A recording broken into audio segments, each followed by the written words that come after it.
Exatamente o que é esse novo marco regulatório. E esse novo marco regulatório é justamente o regime jurídico que vai tratar dessas parcerias entre a administração pública e as organizações da sociedade civil. E essas organizações da sociedade civil, nós tivemos uma ampliação do conceito e da possibilidade de instituições que podem agora celebrar parcerias com a administração.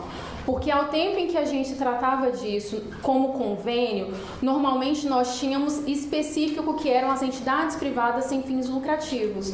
E hoje não, a Lei 13.019 trouxe um contexto mais amplo para a gente. Ela fala em entidades privadas sem fins lucrativos, mas traz para o contexto das organizações da sociedade civil também as sociedades cooperativas e as organizações religiosas que não atuem só com fins religiosos, mas também desenvolvam trabalhos sociais, que é exatamente isso que várias das organizações religiosas fazem, e quando nós tratávamos de convênios, elas não poderiam celebrar parcerias com a administração pública.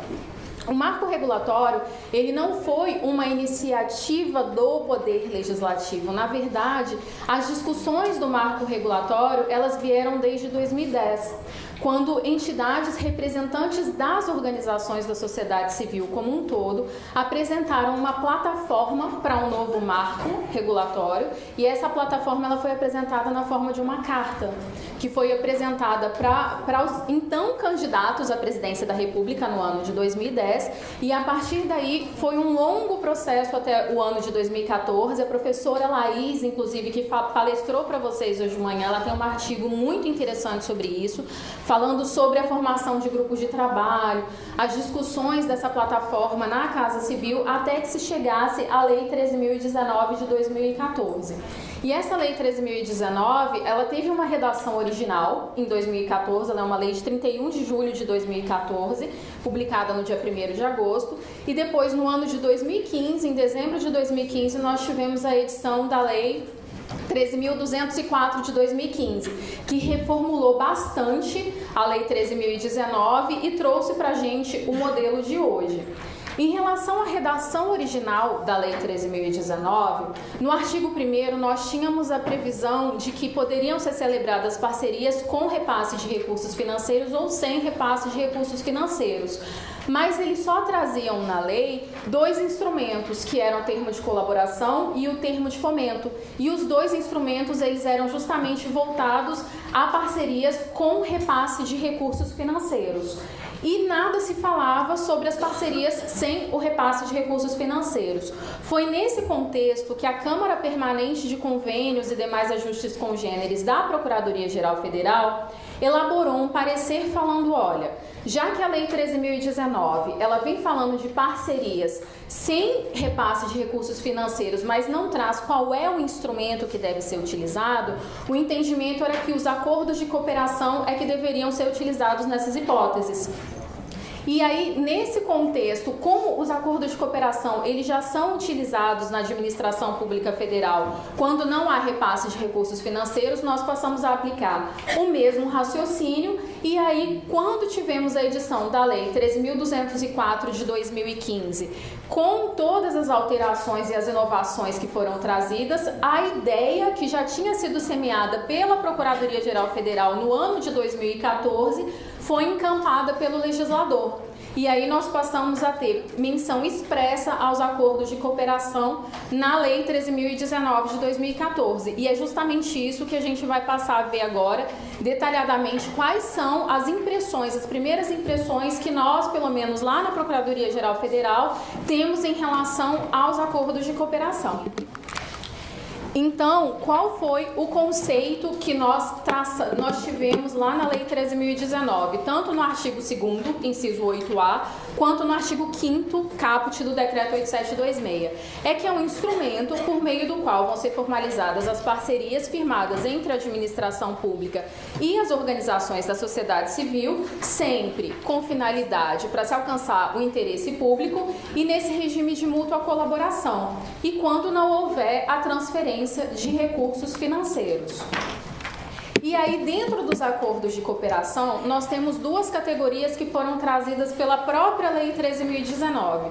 E de onde nós tiramos essas duas categorias? Do artigo 29, porque o artigo 29 vem dizendo pra gente que, no caso de termos de colaboração e termos de fomento, que sejam celebrados com recursos oriundos de emendas parlamentares ou acordos de cooperação que não envolvam o compartilhamento de bens, comodato, doação de bens, que nesses casos não seria feito o chamamento público, salvo quando houvesse o compartilhamento de bens. Então, foi a própria Lei 13.019 que estabeleceu essas duas categorias. Então, os acordos de cooperação que não envolvem repasses financeiros e que aí a gente vai ter, não vai implicar essa tradição ou transcrição de bens, né, quando a gente estiver falando de bens móveis ou bens imóveis, e aqueles que vão envolver comodato, doação ou alguma outra forma de compartilhamento de bens, de recursos patrimoniais. Só que nós temos um problema. O marco regulatório, ao mesmo tempo que me trouxe a possibilidade de compartilhar bens com as organizações da sociedade civil, ele não me disse como eu vou fazer esse compartilhamento de bens. Qual vai ser a regra que vai ser utilizada para viabilizar, seja a cessão de um bem móvel, a cessão de um bem imóvel, a doação desses bens. O marco regulatório não trouxe, só disse pra gente que isso poderia ser feito. E aí, para conseguir solucionar isso, a gente precisa buscar na legislação o que existe de requisito estabelecido hoje para isso. No caso da doação de bens públicos, é tranquilo, sedimentado, que eu não posso fazer doação de bem de uso especial, que é a administração que está afetado a alguma finalidade pública. Eu só posso fazer doação de bem dominical. E o que são esses bens dominicais? Os que não estão afetados a uma destinação pública e que aí sim eles podem ser alienados, seja de forma onerosa ou de forma gratuita, pela administração pública. E aí vai observar a legislação de regência. No âmbito da administração pública federal, o que nós temos, essas exigências, nós trazemos da Lei 8.666, basicamente do artigo 17, que fala da licitação dispensada. E aí nós temos a necessidade de demonstração de interesse público, precisamos também avaliar o valor desse bem, e aí eu coloquei a realização de licitação, é o que vem prescrito na Lei 8.666 para essas hipóteses, e eu coloquei barra chamamento público por quê? Se eu estou falando da celebração de uma parceria com uma organização da sociedade civil, que o próprio marco regulatório já me diz que eu preciso fazer um chamamento público, não faz sentido que eu tenha dois procedimentos distintos, que eu faça uma licitação antes para selecionar quem é que vai poder ter aquele bem doado, quem vai receber aquele bem, e depois eu faço um chamamento público, até porque o meu chamamento público perderia o objeto. Então eu trago os requisitos que constariam de uma licitação para o chamamento público e eu faço isso tudo no bojo de um procedimento só, já que o chamamento público não deixa de ser um procedimento de seleção, como a gente vai ver um pouquinho mais adiante. E a existência de prévia autorização legislativa. Quando eu falo de bens imóveis, eu preciso de prévia autorização legislativa. A alienação de bens no âmbito da administração pública não pode ser feita de acordo com o interesse de cada gestor que está ali naquele momento. É preciso que haja uma decisão legislativa no sentido de que aquele bem pode ser alienado. E nesse sentido, é importante que fique claro que a Lei 13.019, ela não constitui autorização legislativa para a doação de bens. O que ela faz? Ela diz que é possível a celebração de acordo de cooperação que envolva a doação de bens, mas ela não é a lei específica, a autorização legislativa específica necessária para que se possa fazer a doação desses bens. Por quê? Numa lei específica, o que eu tenho? Quem pode doar? Vai me dizer qual é o ente que pode doar, se é a União, se é uma entidade da administração indireta, no âmbito estadual, se é o Estado, ou se é uma entidade da administração indireta do Estado, se é o município que pode fazer isso, e aí essa legislação, ela vai ser editada por cada casa competente de acordo com o ente da federação que nós estivermos tratando. Quais são os tipos de imóveis que poderão ser doados? E, de novo, sempre eu estou falando de imóveis que não estejam afetados a uma destinação pública. Eu eu não posso decidir que eu vou alienar um prédio que está sendo utilizado hoje por determinada autarquia ou por um órgão da administração. Eu preciso estabelecer qual vai ser a forma de avaliação desses bens, porque eu não posso alienar um bem sem saber qual é o valor que está envolvido. Justamente por causa do primeiro requisito lá atrás, que é a existência de interesse público. A administração, ela precisa fazer esse tipo de análise. Vale a pena eu alienar esse bem agora? Ou esse bem ele está localizado numa região que tem uma perspectiva de valorização imobiliária? E aí, nesse sentido, não valeria a pena para a administração agora dispor desse bem, ainda que seja para executar um objeto relacionado a uma parceria específica com uma organização da sociedade civil. Então, esses critérios, eles precisam ser observados. Critérios para doação, e aí esses critérios que forem estabelecidos na lei, eles vão constar no edital de chamamento público. Os requisitos que devem ser comprovados pelas organizações da sociedade civil também precisam constar dessa lei específica que vai ser editada. Vedação, estabelecer se vai ser vedada a alienação desses bens ou não, porque precisa haver uma preocupação do legislador de, poxa, hoje eu autorizo a alienação de determinado bem. E aí eu celebro a parceria com uma organização da sociedade civil para a execução de determinado objeto, e aí já dispondo desse bem para que essas atividades relacionadas ao objeto da parceria sejam executadas ali. Imaginem vocês se essa organização da sociedade civil que recebeu esse bem em doação, daqui 2 meses ela resolve alienar e faz caixa para a própria organização da sociedade civil. Isso é muito complicado, então é por isso que precisa existir um cuidado em relação até ao tempo de prescrever. Em relação aos termos de colaboração e aos termos de fomento, que o Dr. Paulo vai tratar com vocês também mais detalhadamente, vocês vão verificar que os bens remanescentes que são adquiridos ou que são produzidos durante o período da parceria, precisa haver uma destinação para eles. E a preocupação é muito similar com a preocupação que nós temos aqui, porque aquele bem, ele vai poder ser alienado? Se ele não puder ser alienado, a legislação específica que vai autorizar a doação vai me dizer, olha, ele não pode ser alienado, ou ele não pode ser alienado durante o período de 5 anos, que talvez seja o período em que aquela parceria vai continuar a ser executada.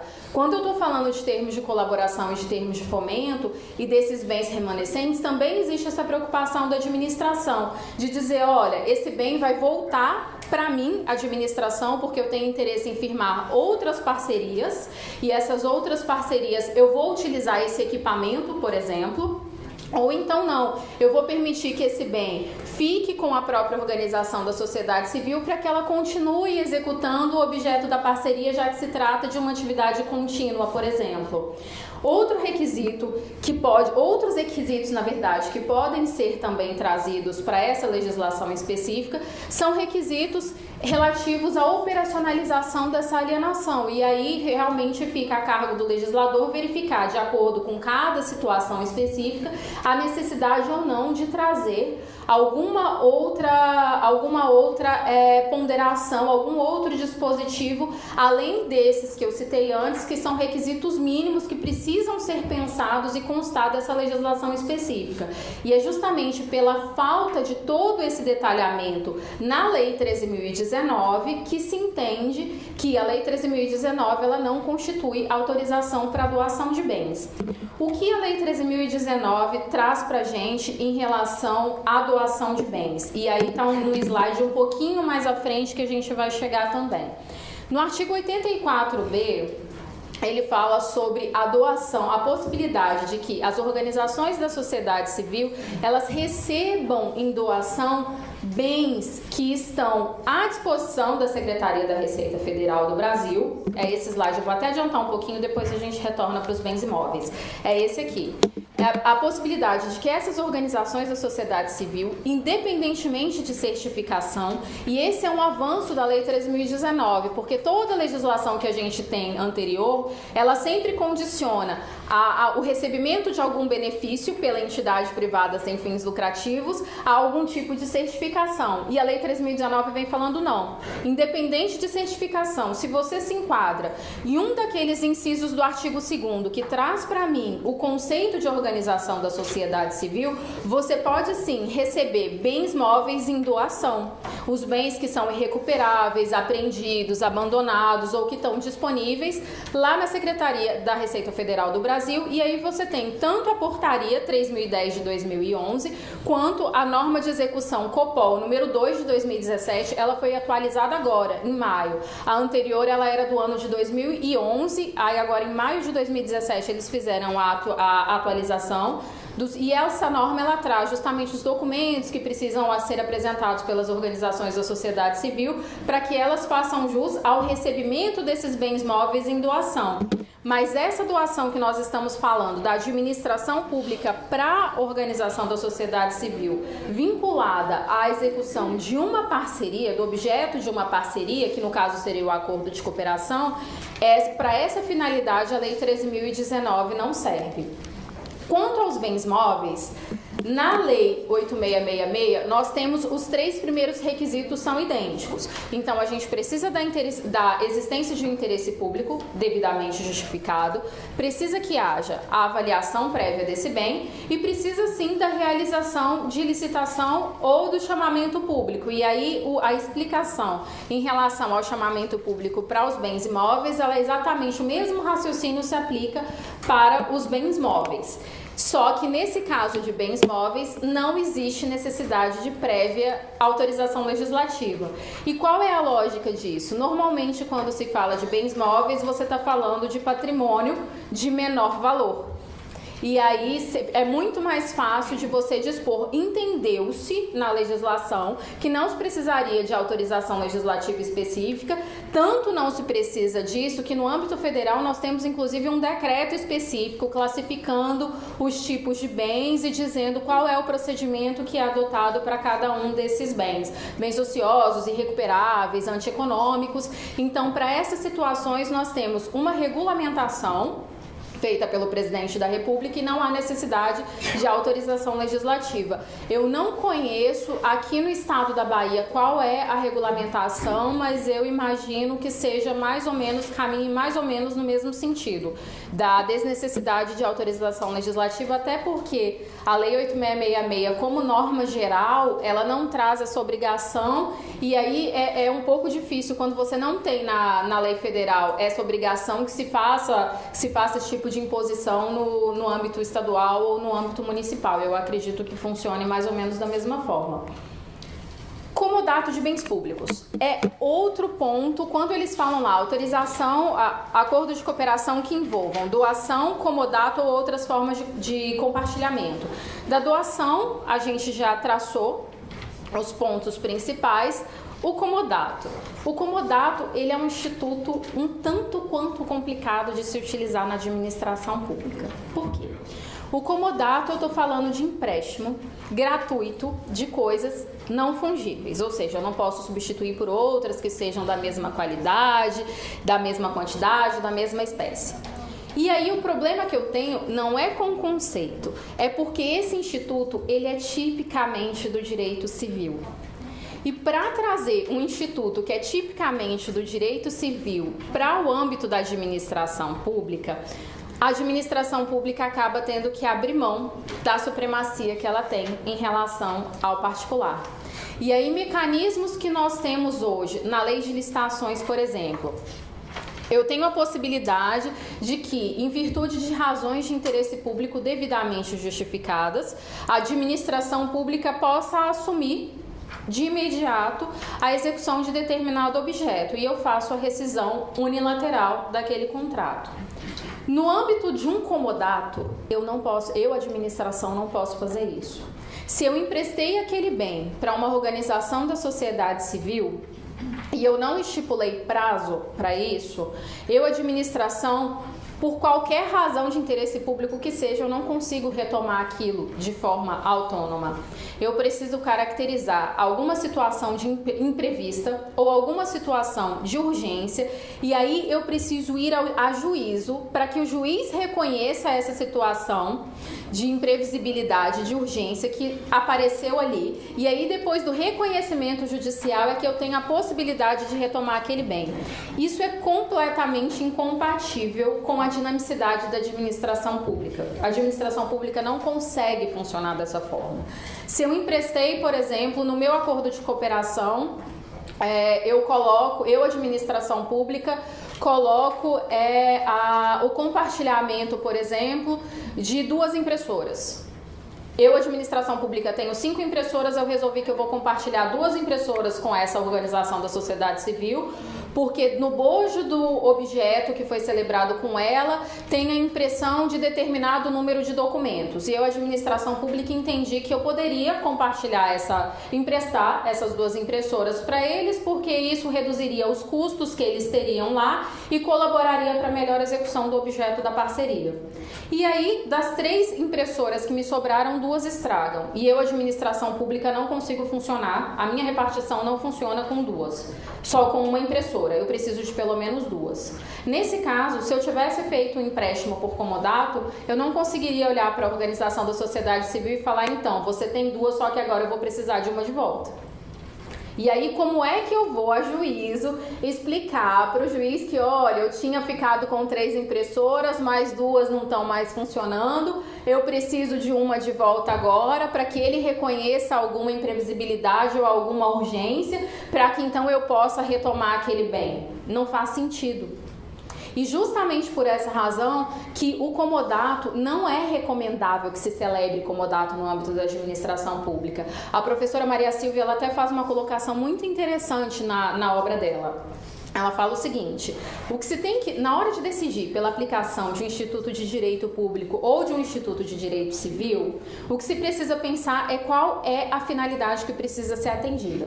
Se a finalidade precípua é pública, então eu tenho que optar por institutos de direito público. Se a finalidade precípua ela é do particular, então eu posso optar por institutos de direito privado. Nesse caso, a celebração de parcerias no âmbito, no bojo do marco regulatório da Lei 13.019, a finalidade dela é eminentemente pública, é de efetivação de políticas públicas, de implementação de políticas públicas. Então, nesse caso, não é recomendável que se celebre comodato. E aí, qual é a saída que nós temos ao comodato? A cessão de bens públicos, que é muito mais comum e eu acho que todos vocês já lidaram com isso na administração pública.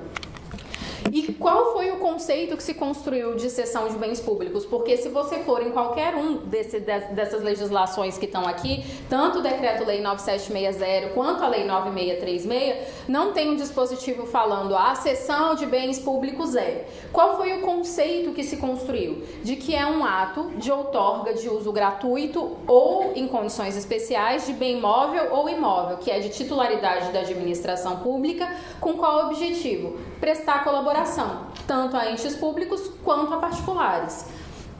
E aí, para bens imóveis, a gente tem essa previsão, tanto no Decreto-Lei 9760 quanto na Lei 9636. Mas, para bens móveis, nós não temos previsão legal. E aí, o que tem sido feito no âmbito federal para viabilizar a cessão de bens móveis? Nós fazemos uma interpretação a contrário senso desse decreto 99.509, do artigo 1º, inciso 3. O que esse decreto diz pra gente? Ele fala o seguinte: ele veda aos órgãos e entidades da administração pública federal que faça a cessão de bens móveis ou imóveis. Eu vou para a tela seguinte, depois eu volto, que vocês vão entender qual é a lógica, que da forma como eles redigiram o texto ficou horrível. Então fica vedado aos órgãos ou entidades da administração pública federal fazer a cessão a título gratuito de bens móveis ou imóveis. Para quais tipos de associação? Em favor de clubes ou outras sociedades civis de caráter social ou esportivo, inclusive aquelas que congreguem os respectivos servidores ou familiares. Por que eu falei de interpretação a contrário senso? Porque se eu tenho um decreto federal que vem me dizendo que para aquelas instituições eu não posso fazer cessão a título gratuito de bens móveis ou imóveis, significa que em algum momento eu posso fazer cessão de bem móvel. E aí eu posso fazer uma outra interpretação. Para aquelas instituições que estão ali no caput, eu não posso fazer a cessão a título gratuito, mas eu posso fazer a cessão a título oneroso. E além disso, Nós podemos... eu já até passei as 3, eu fui falando sem olhar aqui, já passei as 3. Então, nós temos essas duas interpretações. A partir daí é que se construi o entendimento de que não existe óbice a realização de cessão de bens móveis no âmbito da administração pública. E essas instituições aqui, isso é importante. Quando a gente fala que não pode, em favor de clubes ou outras sociedades civis, essas instituições que estão caracterizadas aqui no caput, elas são essas associações que representam uma categoria profissional específica, são muitas vezes organizações religiosas, mas que têm cunho especificamente religioso, ou então eu tenho associações, entidades de benefício mútuo voltados para determinado grupo de pessoas. A Caixa de Assistência dos Advogados, por exemplo, é isso. Eu tenho uma entidade que é voltada justamente para oferecer benefícios aos advogados. Essas instituições, elas não poderiam receber cessão a título gratuito, mas a título oneroso, entende-se que sim. Essas instituições, contudo, elas provavelmente não vão entrar naquele conceito de organização da sociedade civil. Por quê? Quando eu estou falando, ainda que elas sejam entidades privadas sem fins lucrativos, eu tenho um dispositivo na Lei 13.019 que me exige que exista nas finalidades dessas associações finalidades de interesse público, de relevância pública e social. E normalmente esse tipo de associação que está escrito no caput do artigo 1º do Decreto 99.509, elas não têm esse caráter de relevância pública e social. Elas são normalmente voltadas ao atendimento dos interesses daquele grupo específico de pessoas. Então, elas não entram naquele conceito das organizações da sociedade civil que estão previstas lá na Lei 13.019 que podem celebrar parcerias com a administração pública, dentre as quais os acordos de cooperação. Para a cessão de bens públicos, nós temos alguns requisitos mínimos. E aí, de novo, a gente precisa realizar a licitação. Só que como nós vamos fazer o chamamento público, então a gente traz todo o regramento para o bojo do chamamento público. E essa cessão, ela não pode implicar em nenhum tipo de ônus para o órgão ou a entidade que está fazendo a cessão do bem móvel, que é justamente aquela questão. Se eu tiver, por exemplo, falando da cessão de compartilhamento de espaço, eu vou fazer uma cessão de bem móvel de parte do bem que eu estou utilizando, porque para a cessão eu não tenho aquele requisito de bem dominical, pode ser bem de uso especial. Então, eu, administração, estou funcionando num prédio e eu tenho 2 salas vazias.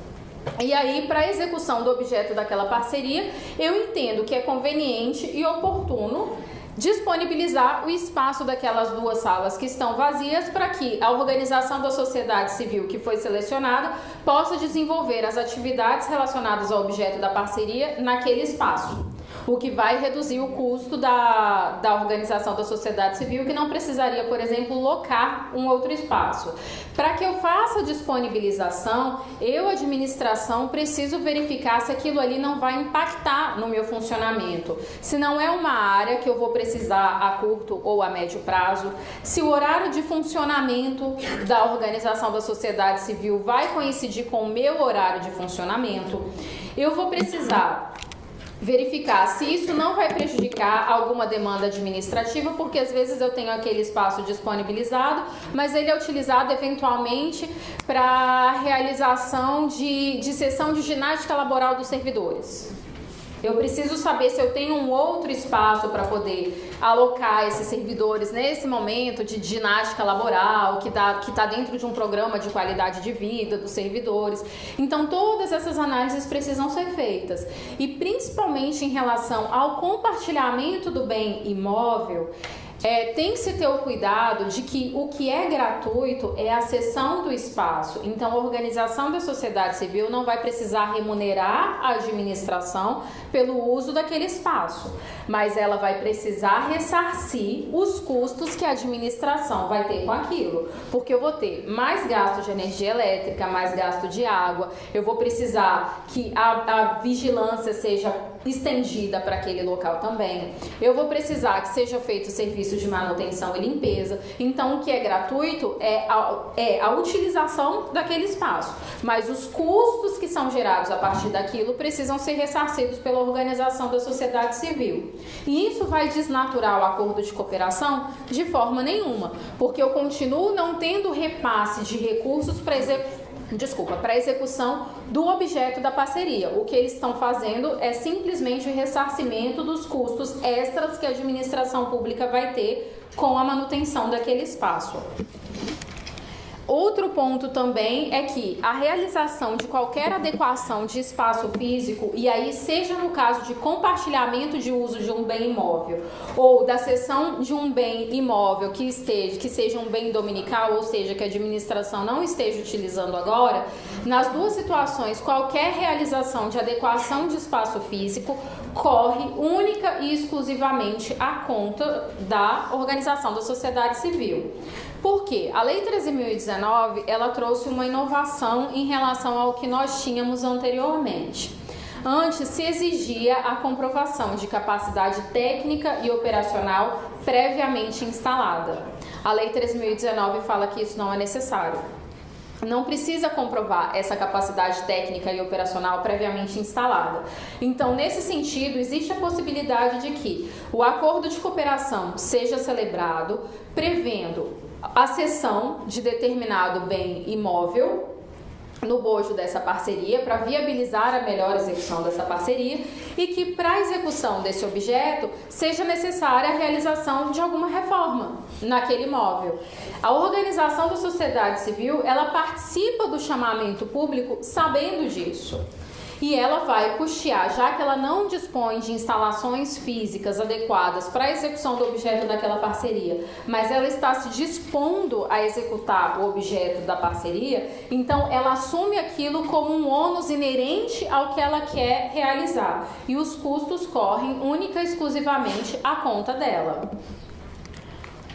Quanto à escolha da organização da sociedade civil parceira, porque a gente já viu quais são os requisitos quando se trata de compartilhamento de doação, cessão ou alguma outra forma de compartilhamento de bem imóvel ou imóvel com a organização da sociedade civil. Só que a gente precisa escolher qual é a organização da sociedade civil com a qual nós vamos celebrar essa parceria. E de onde surge o fundamento para essa seleção? Do artigo 37, inciso 21 da Constituição Federal. Normalmente se tem o costume de ler o artigo 37 e 21 sempre se pensando em contratações públicas. Nunca se pensando em outros tipos de ajuste, quando na verdade não é isso. Daquele dispositivo da Constituição, a gente extrai um princípio, que é o princípio licitatório. E esse princípio, ele nos diz o quê? Que toda vez que nós tivermos alguma possibilidade de competição, eu tenho mais de um particular que está interessado em celebrar algum tipo de ajuste com a administração pública, eu preciso viabilizar a competição. Com qual objetivo? De que a administração pública possa celebrar o ajuste, seja ele qual for, seja contrato, seja convênio, seja agora nós não temos mais, nós temos convênio com entidades privadas sem fins lucrativos, mas em situações muito específicas. E aí para os casos, por exemplo, de prestação de serviço de saúde na forma complementar, são outras situações. O grosso do que nós tínhamos de convênios anteriormente passou a ser agora termo de colaboração e termo de fomento, ou se não tiver repasse de recursos, nós temos o acordo de cooperação. Então, toda vez que nós tivermos possibilidade, mais de uma entidade com interesse em celebrar parceria com a administração, a gente precisa viabilizar a competição.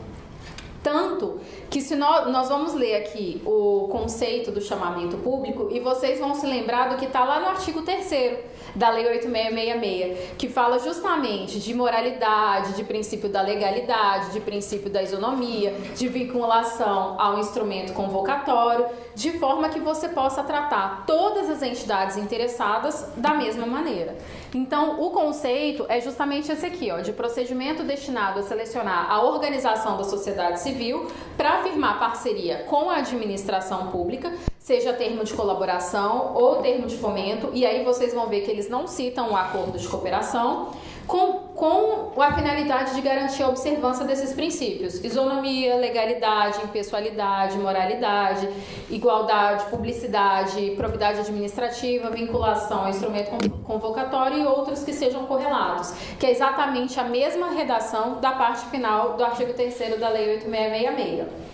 E aí vocês me dizem como é que a Lei 3.019 conceitua chamamento público, não menciona acordo de cooperação e você está dizendo que precisa ter chamamento público no acordo de cooperação.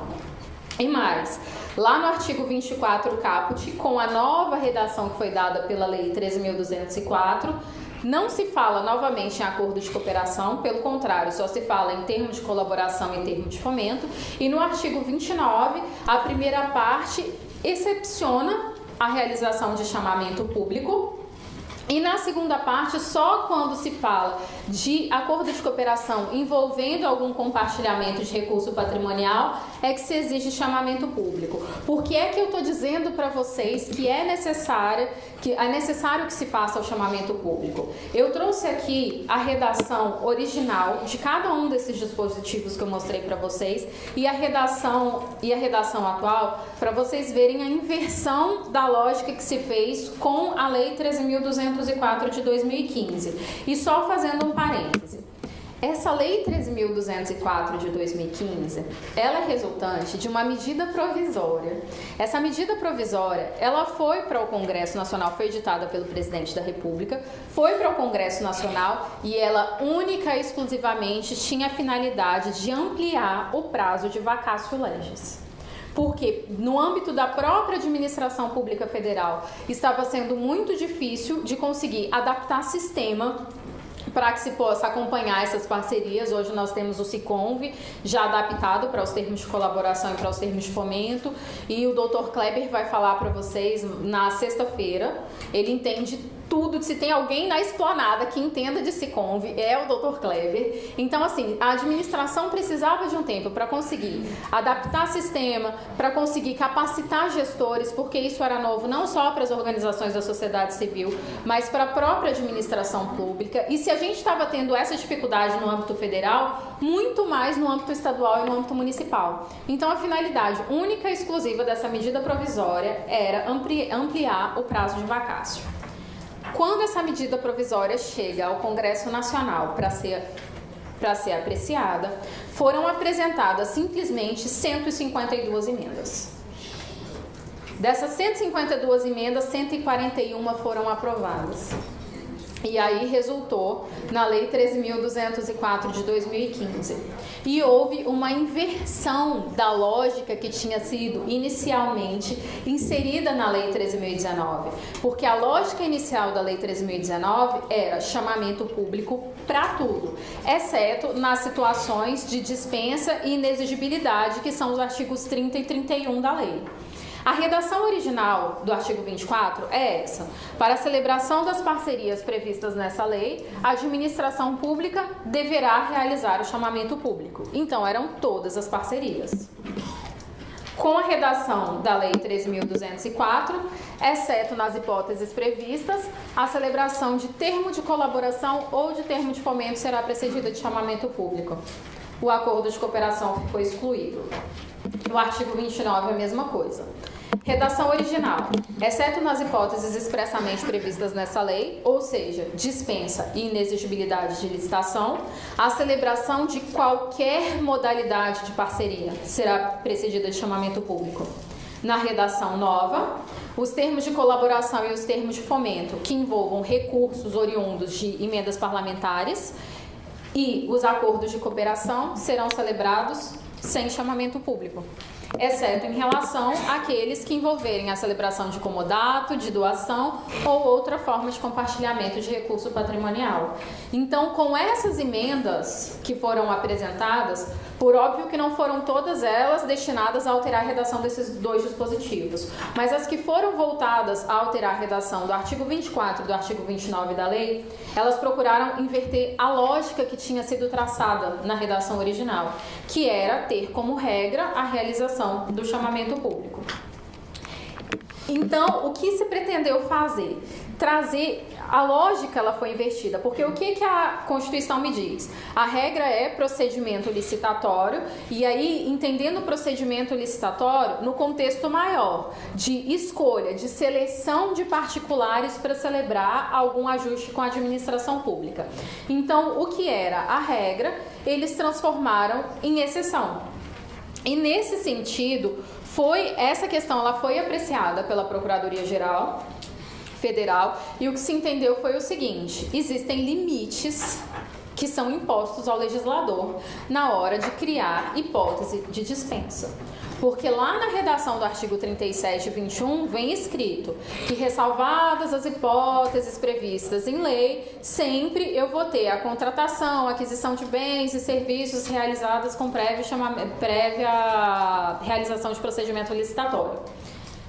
O que se entendeu? Que esses ressalvados os casos, as hipóteses previstas em lei, que é o que dá autorização ao legislador para criar hipóteses de dispensa e de inexigibilidade, existe limite. Eu não posso contrariar o que é o princípio que decorre do artigo 37 e 21. E por burocracia? Não, não é por burocracia. Basta vocês imaginarem que vocês são dirigentes de uma organização da sociedade civil, e aí vocês sabem que uma outra organização da sociedade civil apresentou a determinada entidade da administração pública um projeto, e esse projeto é muito similar, inclusive, ao que vocês estão propondo. E o projeto dessa outra organização da sociedade civil, ele foi aceito prontamente. E quando vocês apresentam um projeto de vocês, que tem por viés a mesma política pública, é uma situação muito semelhante, um projeto muito semelhante, o administrador olha para você e fala: não, eu não tenho interesse. E ele sequer fundamenta isso. Então, a realização de chamamento público não é burocracia de advogado público federal, de advogado público estadual ou municipal. Não é burocracia, não é chatice. É para resguardar as próprias organizações da sociedade civil. Porque quando nós nos vemos beneficiados por uma suposta facilidade de conseguir celebrar uma parceria com a administração de forma direta e mais rápida, isso é ótimo. O problema é quando vocês estão do outro lado, quando vocês têm uma organização da sociedade civil que é beneficiada e que tem a parceria firmada, e vocês, querendo atuar na mesma área, não conseguem fazer. Porque você tem um administrador público que fala, seja por qualquer motivo que seja, lícito ou às vezes, muitas vezes ilícitos, porque ninguém desconhece aqui que muitas vezes as parcerias, as escolhas, elas são feitas antes mesmo da formalização.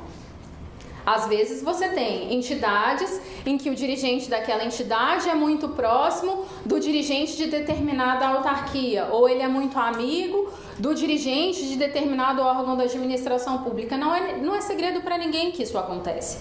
E o chamamento público, ele resguarda justamente essas situações, para obrigar o administrador público a levar ao conhecimento de todos que a administração pública tem um interesse legítimo de celebrar uma parceria com determinado objeto e possibilitar que todas as organizações da sociedade civil que estejam habilitadas e interessadas a isso possam comparecer e apresentar as suas propostas. Então foi nesse sentido que se construiu o entendimento no âmbito da Procuradoria-Geral Federal. Inclusive o parecer é o parecer número 1 de 2016, ele está disponibilizado na pasta da PGF. Se vocês quiserem dar uma olhada na íntegra, o endereço é www.agu.gov.br/PGF. E aí no lado esquerdo tem um botão escrito consultoria. Clicando em consultoria, tem um outro botão escrito convênios e demais ajustes congêneres, e lá dentro a gente tem esse parecer disponibilizado para todo mundo. Ali está a fundamentação do raciocínio que foi desenvolvido no âmbito da Procuradoria-Geral Federal, e hoje, falando de autarquias e fundações federais, cujos órgãos jurídicos são justamente integrados pelos procuradores federais, que é justamente a carreira a qual eu estou vinculada, todos os órgãos jurídicos da Procuradoria-Geral Federal hoje seguem esse entendimento. Porque quando nós temos um parecer que é aprovado pelo Procurador-Geral Federal, ele passa a ser de observância obrigatória para todos os membros da instituição. Então, hoje, no âmbito federal, não existe possibilidade de não realização de chamamento público. O chamamento público, ele é regra. Qual é a exceção que se previu? E aí que se previu com base no Decreto 8726 de 2016, que inclusive nós entendemos que ele é um decreto constitucional, sim, e o que ele faz não é dispor de forma diferente do que está previsto na Lei 13.019. O que ele faz é dar uma interpretação conforme a Constituição ao que está previsto no artigo 29. Então, o que o Decreto 8726 fez? Lá no artigo 6º, e foi inclusive o dispositivo que foi utilizado para fundamentar esse entendimento firmado no âmbito da Procuradoria-Geral Federal. Nós fizemos a leitura do artigo 29 da Lei 13.019, junto com esse artigo 6º do Decreto 8726. Por quê? O artigo 6º veio dizendo que são aplicáveis aos acordos de cooperação todas as regras e procedimentos constantes do capítulo de disposições preliminares, e aí ele elencou outros capítulos que são aplicáveis. E ele fala, olha, o disposto nos seguintes capítulos é aplicável no que couber. E um dos capítulos que foi citado é justamente o capítulo do chamamento público. E aí, no parágrafo desse mesmo artigo 6º, o decreto veio dizendo o seguinte, olha, você pode afastar o chamamento público no caso de acordo de cooperação que não envolva doação, comodato ou outra forma de compartilhamento patrimonial? Pode.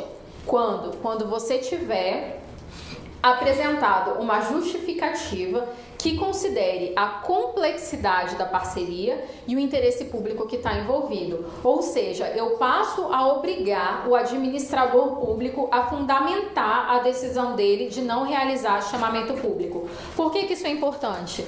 Porque nós temos consagrado no direito civil a teoria dos motivos determinantes. Se eu obrigo o administrador público a dizer por que é que ele resolveu celebrar aquela parceria de forma direta, sem abrir o chamamento público, ele vai estar vinculado aos motivos que ele alegou. Isso, inclusive, pode ser judicializado. Então, traz uma garantia para as organizações da sociedade civil de que vai haver isonomia, porque se ele justificou aquilo ali, ele vai ter que conseguir sustentar aquela motivação. Se ele não conseguir sustentar a motivação, aquele ato que foi praticado, ou seja, a parceria que foi celebrada, vai ser declarada nula, e aí nós vamos ter que realizar o chamamento público.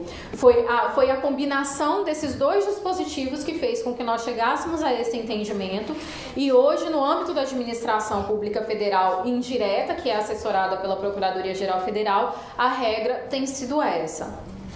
Nos estados e municípios, como nós temos a Lei 13.019, ela traz uma regra geral, que é a do artigo 29. Eu não sei se no estado da Bahia já existe o decreto regulamentando, porque na verdade a maioria dos estados ainda não regulamentou, que dirá os municípios. Mas vai depender, essa interpretação conforme no âmbito dos estados, do Distrito Federal e dos municípios, ela vai depender da existência de um decreto que permita que se faça essa leitura. Por quê? Para todos os efeitos, todos os dispositivos da Lei 13.019, eles são considerados constitucionais até que o Supremo Tribunal Federal diga que eles são inconstitucionais. Então, essa foi a razão também de que, no âmbito da Procuradoria-Geral Federal, nós fizemos uma leitura conjunta, porque o que a gente precisa fazer? A gente defende a constitucionalidade e a legalidade de todos os atos normativos. Então, para eu conseguir dizer no âmbito federal que, olha, o chamamento público ele também é regra nos acordos de cooperação que não envolvam comodato, doação de bens ou outra forma de compartilhamento de recurso patrimonial, eu preciso ler a lei e o decreto juntos, e o decreto me permite isso. Então, para que eu faça essa mesma leitura no âmbito dos estados, do Distrito Federal e dos municípios, eu preciso ter um decreto que regulamente da mesma forma que o decreto federal fez. Porque se eu trouxer um decreto que venha dizendo, simplesmente reproduzindo o que está no artigo 29 da Lei 13.019, eu não tenho como fugir. E aí vai ser a leitura seca do dispositivo, o que, na minha opinião, não é adequado. No âmbito da Procuradoria-Geral Federal, a gente nunca vai defender a inconstitucionalidade de uma lei. Até porque o papel da Advocacia Geral da União é exatamente o oposto. É sempre defender a constitucionalidade das leis. Então, na medida do possível, quando a gente verifica um deslize do legislador, o que a gente tenta fazer é uma interpretação conforme. O que pode ser feito também no âmbito dos estados, do Distrito Federal e dos municípios, porque a declaração de inconstitucionalidade depende de decisão do Supremo Tribunal Federal e até onde eu sei não existe nenhuma ação direta de inconstitucionalidade abordando o artigo 29 da Lei 13.019. Mas o que eu não duvido que aconteça, ao menos a médio prazo, porque à medida que as organizações da sociedade civil forem percebendo que, na verdade, elas não são beneficiárias desse dispositivo, mas sim, elas podem vir a ser prejudicadas pelo que está disposto ali, então existe uma tendência, sim, de um movimento para que aquele dispositivo ganhe uma interpretação conforme que vem até mesmo do próprio Supremo Tribunal Federal. Seguindo na escolha nesse tema de escolha das organizações da sociedade civil que vão ser parceiras da administração, eu coloquei esse texto que foi justamente o texto, um parágrafo, na verdade, da conclusão que se chegou nesse parecer que eu disse para vocês, o parecer 1 de 2016 da Câmara de Convênios, da PGF. Então, a conclusão foi de que o acordo de cooperação ele vai ser celebrado sem chamamento público se o objeto não envolver comodato, doação de bens ou outra forma de compartilhamento, porque se envolver, eu já tenho a previsão do artigo 29 da Lei 13.019 dizendo que tem que ter chamamento público. E eu preciso que seja apresentada uma manifestação prévia, devidamente justificada, considerando a complexidade da parceria e o interesse público. E aí, isso é que vai tornar prescindível, dispensável a realização do chamamento público. Se não tiver preenchido esses 3 requisitos, vai ter que ser realizado o chamamento público. E um detalhe, a partir do momento que eu obrigo o administrador público a justificar a razão dele fazer a celebração de forma direta dessa parceria, eu atraio a incidência do artigo 32 da Lei 13.019, que fala para mim justamente da possibilidade de impugnação da justificativa que foi apresentada pelo administrador. Esse procedimento do artigo 32, ele normalmente é associado às hipóteses de dispensa e inexigibilidade, que estão previstas na Lei 13.019. Então, toda vez que eu tenho a declaração de uma situação de dispensa ou de inexigibilidade, o administrador público tem que justificar aquilo, ele divulga para abrir o prazo de 5 dias para que qualquer organização da sociedade civil, qualquer cidadão, possa fazer impugnação àquela justificativa. E aí, essa impugnação sendo acatada, vai se revogar aquele ato que declarou a dispensa ou a inexigibilidade e imediatamente se realiza o chamamento público. Esse mesmo mecanismo vai se aplicar aqui. Se eu tenho a apresentação de uma justificativa do administrador público para a realização daquela parceria, a celebração de forma direta, essa justificativa, ela, da mesma forma, ela precisa ser disponibilizada para o conhecimento de todos, permitindo que possa ser impugnada nesse prazo de 5 dias, ela tem que ser apreciada pelo administrador público e, sendo acatada, ele também se obriga a revogar aquele ato e a realizar o chamamento público. Por isso que existe na Lei 13.019 vários dispositivos falando sobre transparência. E não é só a transparência passiva, porque hoje, com a Lei de Acesso à Informação, nós temos esse papel nós temos muito forte essa transparência passiva. Eu, administração, não disponibilizo a informação, mas aí o cidadão me pede a informação, eu disponibilizo para ele. A Lei 13.019, ela obriga a transparência ativa. É a administração se antecipando e divulgando no seu portal todas as informações relacionadas às parcerias que estão sendo celebradas. E essa transparência ativa, ela é requerida não só da administração pública, mas também das próprias organizações da sociedade civil, porque elas são obrigadas a disponibilizar no seu sítio eletrônico, se existir, quais são as parcerias que foram celebradas com a administração pública, são obrigadas a disponibilizar na própria sede, no próprio estabelecimento, quais são, bota lá no muralzinho, quais são as parcerias que foram celebradas, qual é o tipo de parceria, se a gente estiver falando de repasse de recursos no bojo de termo de colaboração ou de termo de fomento, eles têm que divulgar também, justamente para permitir uma atuação mais próxima da sociedade, um acompanhamento para evitar justamente o desvirtuamento, a existência de atos administrativos que estão viciados por desvio de finalidade, seja ele qual for. Então, essa é a ideia da realização do chamamento público e da obrigatoriedade dessa justificativa. Por que eu trouxe credenciamento aqui como um item para conversar com vocês? Credenciamento não está previsto na Lei 13.019. Credenciamento não está previsto na Lei 8.666. Credenciamento, eu não conheço nenhuma legislação que fale em credenciamento puro e simples.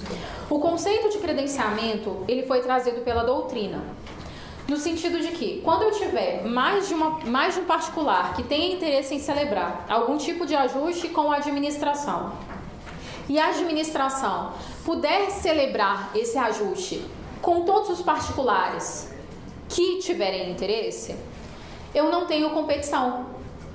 Então, quando eu não tenho competição, eu não vou realizar um procedimento de seleção como é o chamamento público que tem um caráter excludente.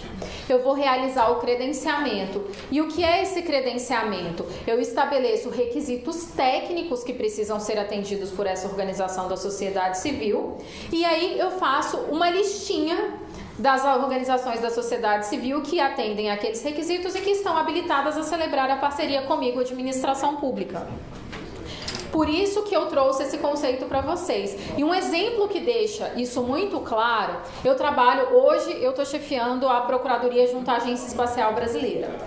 E lá nós temos um programa que é decorrente de um acordo que foi feito com a NASA. É um programa que chama Programa Globe. E qual é a ideia desse Programa Globe? É de apresentar as ciências espaciais para as crianças e adolescentes. É você estimular o interesse dos estudantes de ensino fundamental e ensino médio nas ciências espaciais. E aí eu tenho uma questão.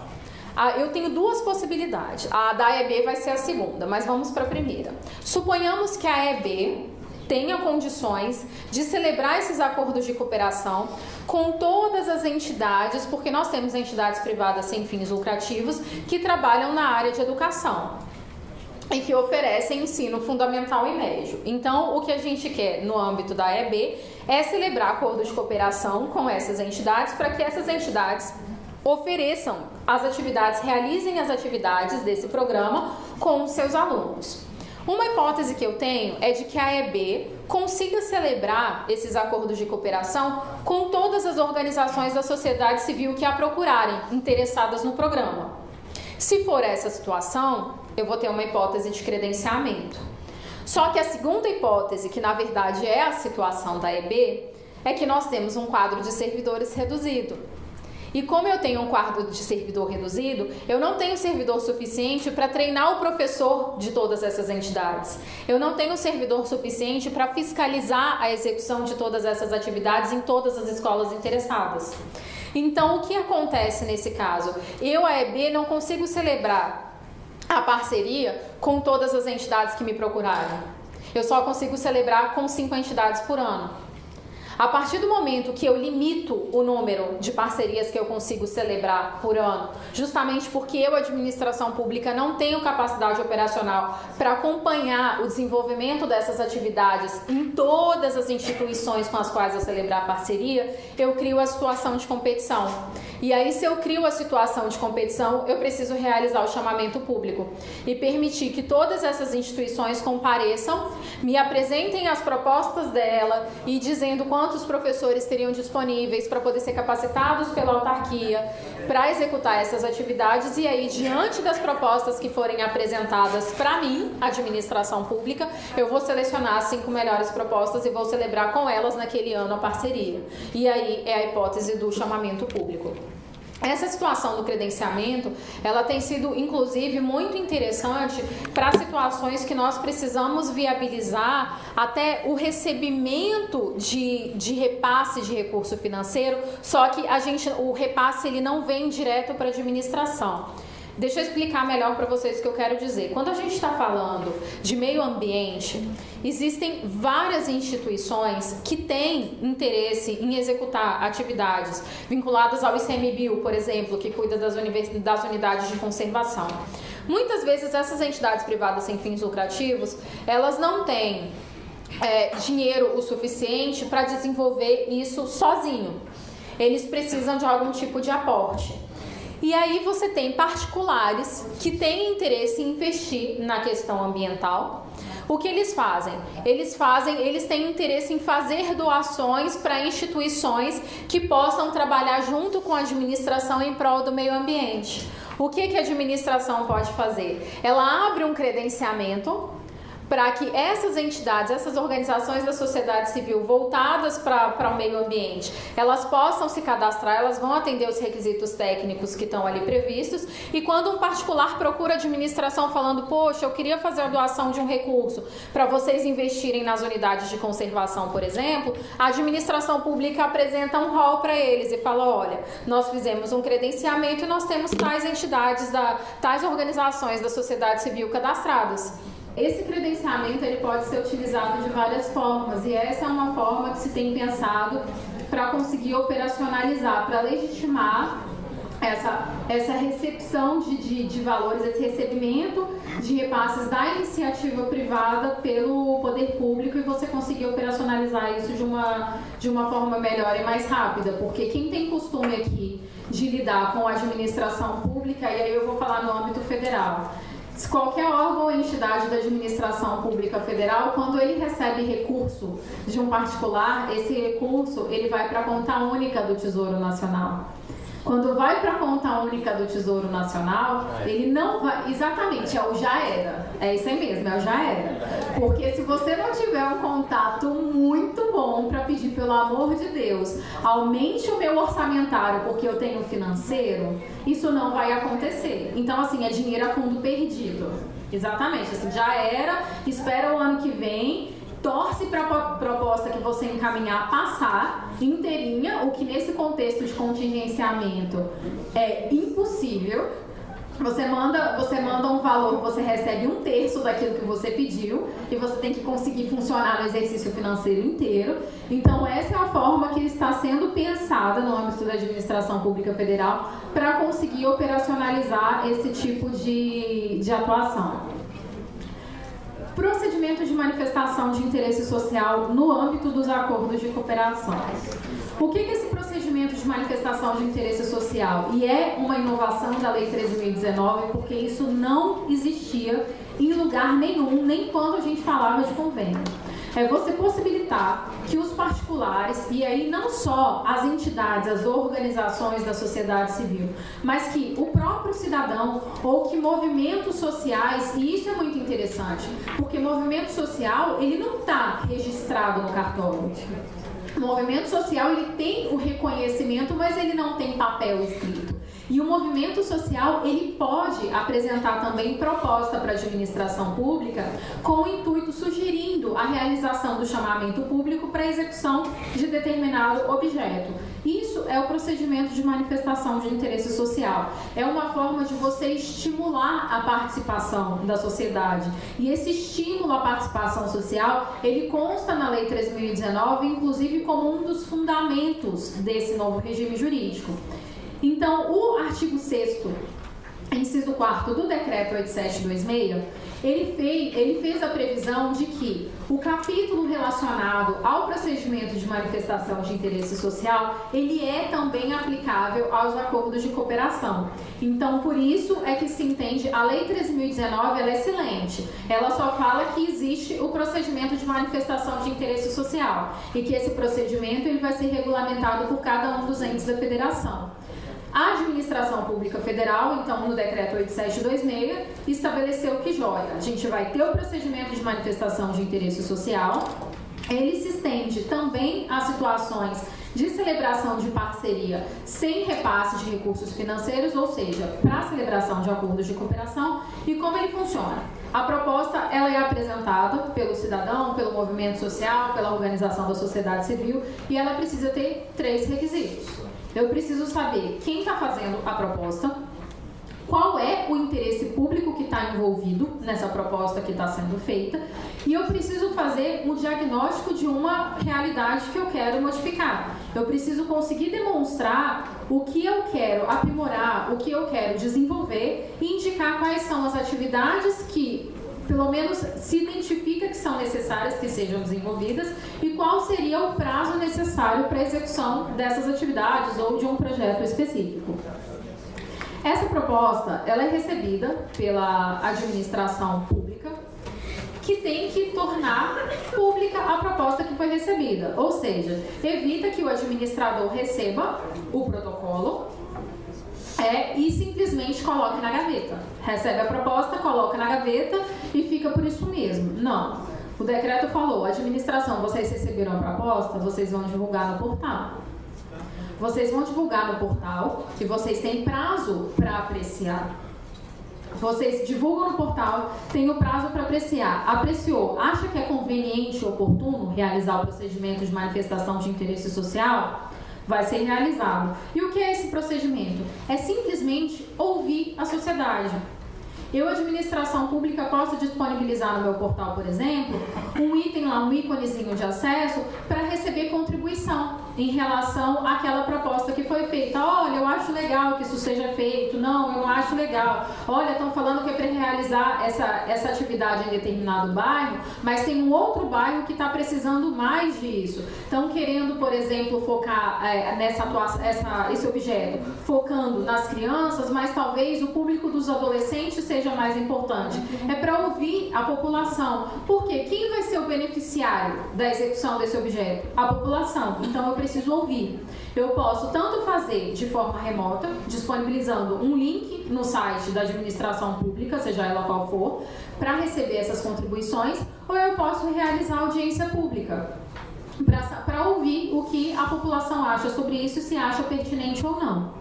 Agora, nós temos um detalhe em relação a isso. A administração pública, primeiro, ela recebe a proposta. Ela é obrigada a realizar o procedimento de manifestação de interesse social? Não.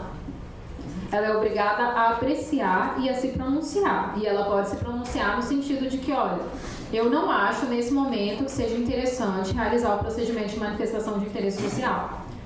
Mas, por outro lado, ela pode analisar e achar que sim, isso aí vale a pena ser discutido com a população.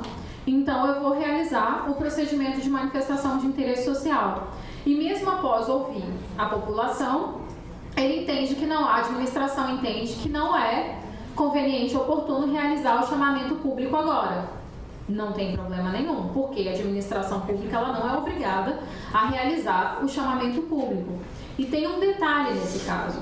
Eu, administração, posso receber uma proposta, realizar o procedimento de manifestação de interesse social, receber um feedback muito bom da população, mas entender que nesse momento eu não tenho condições de implementar essa parceria. Isso significa que essa parceria não vai servir para a administração? Não, significa que nesse momento eu, administração, não tenho condições. Mas nada impede que daqui a um ano eu resolva realizar o chamamento público para executar cujo objeto seja justamente o objeto que foi proposto pela organização da sociedade civil, pelo movimento social ou por qualquer cidadão. E outra coisa, ainda que eu realize o procedimento de manifestação de interesse social e tenha uma resposta positiva, eu, administração pública, eu posso resolver que eu vou fazer o chamamento público ou que eu não vou fazer o chamamento público. Porque eu posso ter um retorno da administração pública ao final do procedimento de manifestação de interesse social que seja positivo, realmente é uma boa proposta, ou não, não é uma proposta adequada. Se for não é uma proposta adequada, pode não ser adequada para esse momento. ou pode não ser adequada definitivamente, mas eu nunca vou ter como obrigação a realização de um chamamento público. Assim como para a realização de um chamamento público, eu, administração, não sou obrigada a realizar antes um procedimento de manifestação de interesse social.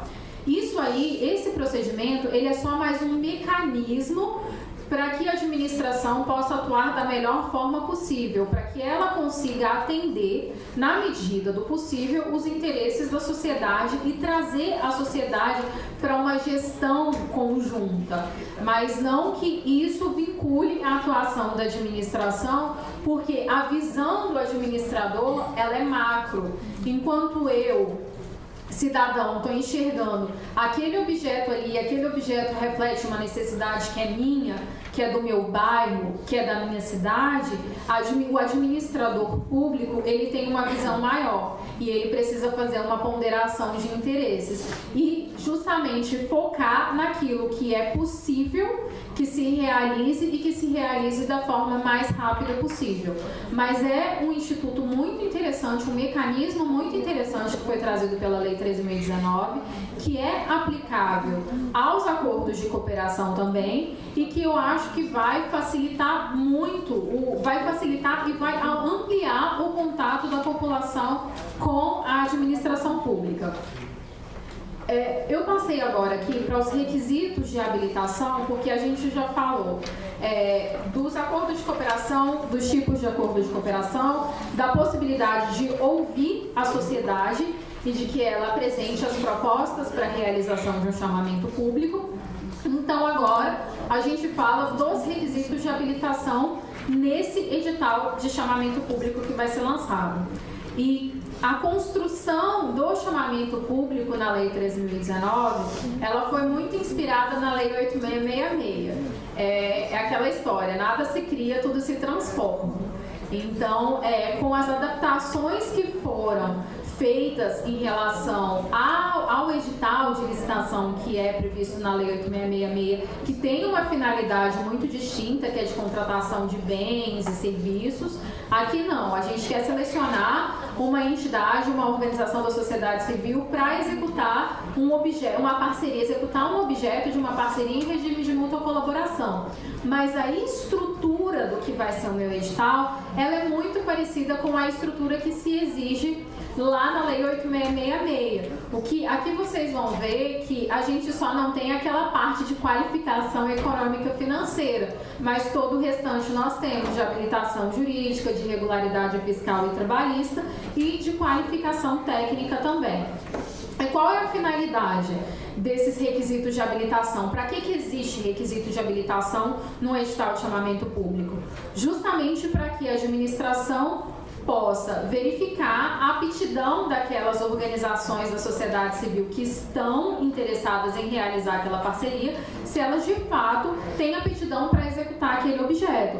Porque eu, administrador público, eu tenho que sempre atuar de forma a buscar a efetivação do interesse público da forma mais eficiente e mais econômica possível.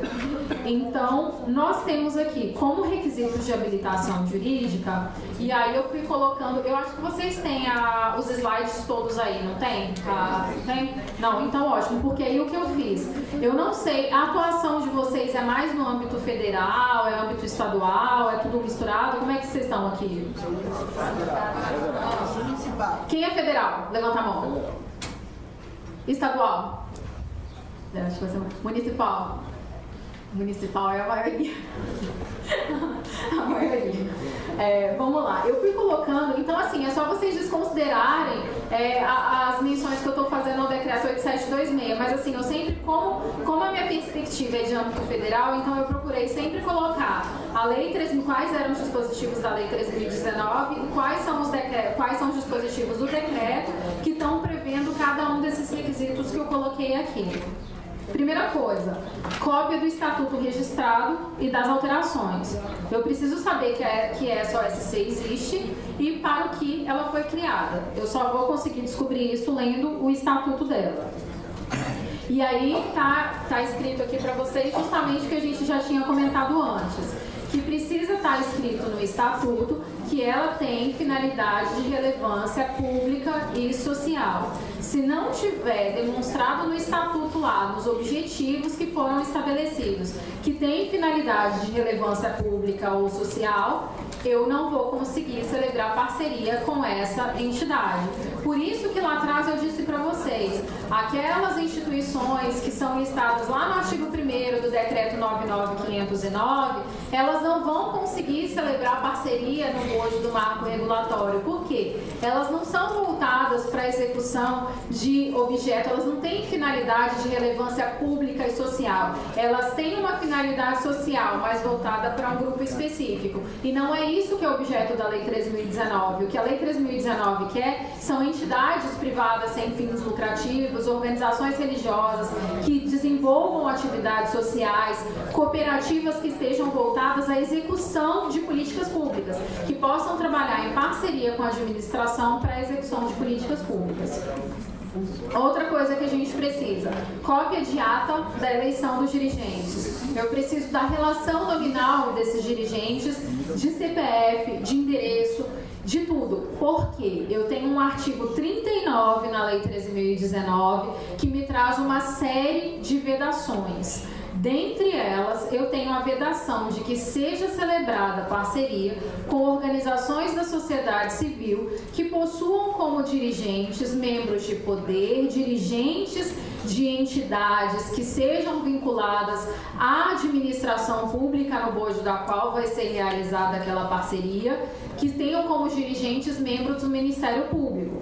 É por isso que eu preciso da relação nominal dessas pessoas e com o CPF, porque eu não tenho nem como dizer, é homônimo. CPF, cada um tem o seu. Então é por isso que eu preciso da cópia da ata de eleição e da relação nominal de cada um deles, porque essa verificação vai precisar ser feita.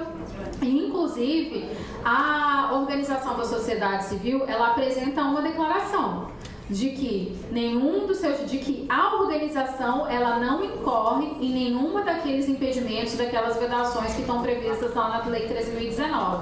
E aí eles são obrigados, inclusive, a listar cada um daqueles incisos que estão previstos. Então, organização, fulaninho de tal, e aí boto meu CNPJ, estou declarando aqui como representante legal da organização da sociedade civil, que aqui no meu quadro eu não tenho ninguém que seja membro de poder, que seja membro do Ministério Público, que seja dirigente de entidade da administração pública federal, por exemplo, se eu estiver falando de uma parceria que está sendo celebrada no âmbito federal. E aí tem mais uma série de vedações que estão previstas lá no artigo 39 da Lei 13.019, que tem que ser transcritas uma a uma, para a organização da sociedade civil não dizer, eu não sabia que tinha isso no artigo 39. Não, você sabe porque você vai escrever cada uma dessas coisas e você vai afirmar para a minha administração pública que você não está incorrendo em nenhuma dessas vedações, sob as penas da lei. Outra coisa que a organização precisa fazer, comprovar que ela funciona no endereço que ela está falando que funciona, para evitar justamente que organizações da sociedade civil apareçam do nada, digam não, porque eu tenho a possibilidade de, no chamamento público, regionalizar. Fala assim, olha, pode participar desse chamamento público as organizações da sociedade civil que estejam localizadas no Distrito Federal, por exemplo. Aí ela vem e fala para mim, não, eu tô aqui, a sede da organização, a nossa sede fica no Distrito Federal. Fica no Distrito Federal? Ótimo, comprova para mim. Me apresenta uma conta de água, uma conta de luz, me apresenta o contrato de locação da sua sede, mas comprova para mim que você funciona aqui. Por que a Lei 13.019 e o decreto, eles trazem essa previsão? Aliás, desculpa, o decreto 8726 traz a previsão dessa possibilidade de delimitação da região geográfica, com vistas a estimular a participação das organizações da sociedade civil daquela localidade. Isso, quando a gente fala de Distrito Federal, isso não é tão forte. Mas se você vai, por exemplo, para um município igual Araras, em São Paulo, eu estive lá no início do mês. E o que eu identifiquei? Araras é um município pequeno. E você tem várias entidades sem fins lucrativos que entram nesse conceito de organização da sociedade civil, que desenvolvem atividades de interesse público há muito tempo. Aí, imagine, por exemplo, que o município de Araras, vamos lá, a Secretaria de Assistência Social do município de Araras, resolva realizar um chamamento público, delimite o objeto, só que não delimite a área. Não restrinja. O que pode acontecer? Nós temos organizações da sociedade civil que são muito grandes e que atuam em âmbito nacional. Se o município de Araras, por exemplo, nessa situação, não falar que ele vai delimitar que podem participar instituições que estejam localizadas no município de Araras, eu corro o risco de que instituições maiores venham de outros estados que tenham uma atuação maior e que passem a atuar no município de Araras. Tem alguma ilegalidade nisso? Não tem. Acontece que essas organizações da sociedade civil que estão lá, muitas delas dependem, e aí vamos lá, 70%, 80% do repasse de recursos públicos para poder desenvolver as suas atividades. E aí, se a administração pública não tiver, e eles são realmente parceiros, eles executam atividades, eu não sei como aqui tem bastante gente de município, talvez isso possa acontecer no município de vocês. Se você não estimular, se a administração não tiver essa preocupação de estimular e de manter o desenvolvimento dessas atividades, porque são atividades de interesse, lá, por exemplo, em relação à Secretaria de Assistência Social, você tem muitas instituições que trabalham com acolhimento de criança e adolescente, com acolhimento de idoso em situação de vulnerabilidade. E eles dependem de repasse de recurso público para continuar acolhendo essas pessoas. Eles têm as atividades deles? Têm, só que o grosso disso é de atuação em parceria com a administração. Então, se você não tem, se a administração não tem essa preocupação de delimitar a região geográfica, você acaba fazendo com que instituições que têm desenvolvido as suas atividades de uma forma parceira ao longo de anos, e lá tem situação de mais de 20 anos, que essas instituições acabem fechando.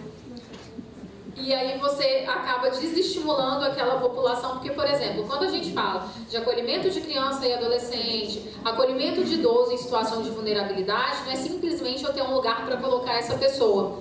Você tem uma identificação dela com as pessoas que trabalham naquela organização da sociedade civil. Então você tem um contexto que muito mais do que um mero acolhimento é de você dar subsídios para aquela pessoa, para que aquela pessoa consiga se desenvolver. No caso de adolescente, para que ele consiga se recuperar e possa voltar para a própria família. Porque tem muitos adolescentes que são acolhidos, mas eles não são acolhidos porque ele não tem família.